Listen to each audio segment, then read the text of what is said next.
going to make peda. So the ingredients are sugar, then charoli and cardamom powder. So and mawa. So roast the mawa properly.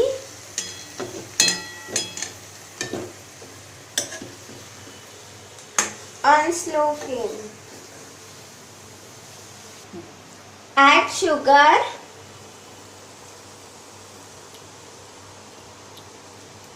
and roast it again.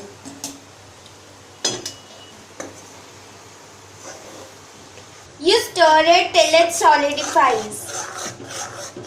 Now allow it to cool.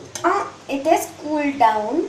Now take some mawa and roll it.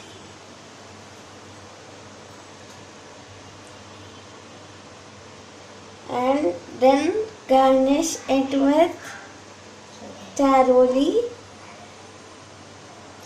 Your peda is ready.